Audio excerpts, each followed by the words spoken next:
Greetings, Earthlings! Today we have the beast in the house. Came in with a brake pad warning, and so thought, hey, why not? Maybe we can show the rest of the Eurospec owners a quick video on what gets done when brake pads are getting changed.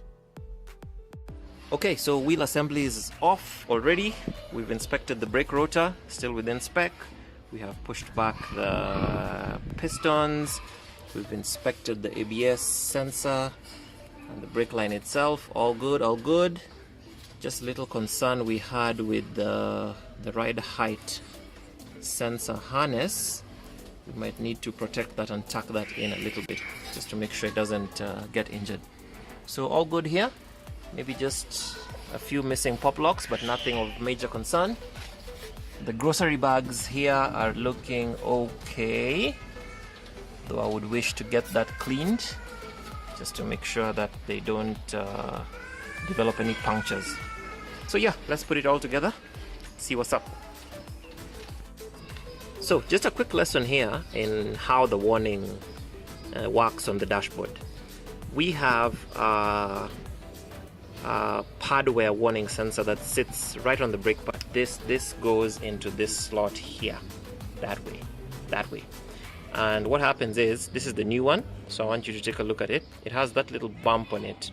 The metallic piece is just a return spring, so nothing to it.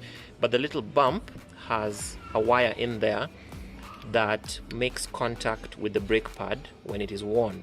So once the pad is worn, that wire will get eaten away and break contact with the ABS computer, which is looking at the signal through this connector. So what then happens is, it's a normally closed circuit. What that means is, should you disconnect the assembly or should the brake pad wear warning indicator get eaten away, it's the same thing. So it will throw the warning on the dash to tell you that something is wrong and you should take a look. So always change this with your brake pads if there has been any sign of damage or wear and tear to it. Alright, so one side is done, fresh pop locks in place, and we have routed the cabling correctly, so it comes from the body side there, via the turbine, under the upper control arm, down this way, secured alongside the brake line, does the loop, and into the brake assembly. So that is correctly installed. Something I wanted to mention is that these guys here need to be thread locked, because they risk coming off if you don't do that. Also, we did notice the ride height sensor assembly harness was a bit precarious, so taped it over and secured it with a zip tie just to keep it from making contact with the brake line in case it gets too close. So now, as a shop, we usually use different color tapes to denote certain things. So yellow is just a termination point, and green is usually a junction point.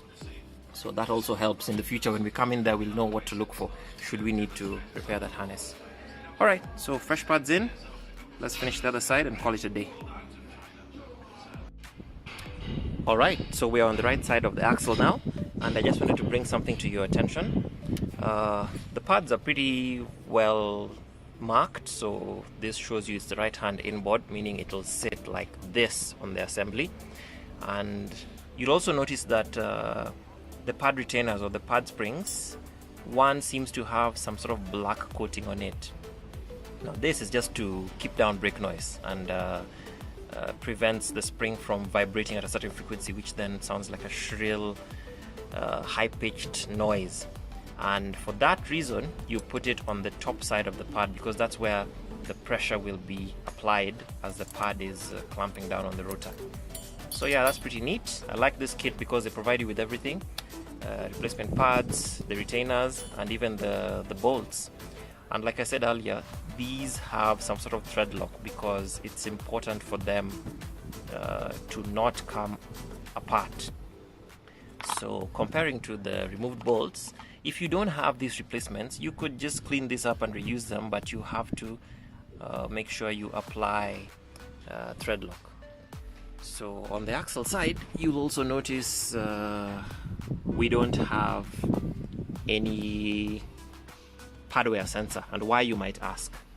It's because there's no need to have pad wear sensors on both sides. If you have a properly working brake system, once one side is worn, it means this other side is also worn. And so, yep. So now let's get back to assembling this, clean it up nicely, copper grease, lubricate a few bits, and then we call it a day. Alright, so we're done with the brake work, we've cleared the errors, and I thought this would be a good opportunity to kind of showcase some of the capabilities of this car when you're in select modes. So as you can see, I left the body jack under the vehicle and tried to drop the suspension, and it detected that, and it is now advising us on what to do in order to clear the obstacle. So for those of you with vehicles with air suspension, you may not know, but there's usually an extended mode or a super extended mode that will allow you to lift clear of anything caught underneath the vehicle. And as you can see here, the screen is telling you what to do. So it's a pretty straightforward thing. And also because I had unplugged the front left hand height sensor, it threw a code. So there's a bunch of these. We'll clear them up and just reset the vehicle dynamic system, and then we can release the beast back into the wild. So of course, as usual, we also topped off the level just to make sure that it's in good order, and we have done a general health check just to make sure that everything is in order. So yep, that's what it takes to replace brake pads on a Land Rover Discovery 4. Since we were messing around with the ride height level sensors during the brake work, we need to just check that everything is working okay. And for that, we need to initiate some vehicle dynamics configuration settings here. So, prerequisites for this, the doors must be closed, the engine must be running. If you need to raise the vehicle, you can lower it with the engine off, but to raise it, you have to keep the engine running. So, sorry, you won't be able to see much here. My focus is completely off. So I shall initiate to go back to normal ride height. And let's see, shall we? Initiating in 3, 2, 1, and there we go. Tail first, then nose up. So that's normal ride height. And let us see again, air suspension module. Let's see, off-road height, initiate, tail up, nose up. Seems to be working okay. Let us request to drop the ride height now again, initiating, and back to normal height. Nose down, tail down, and again initiating in 3, 2, 1, nose down, tail down, back to access height. So I think we are okay. Diagnostics says everything is good, no errors, and the beast is happy now. So now it's time to really let him go back to the wild. Thank you for keeping me company.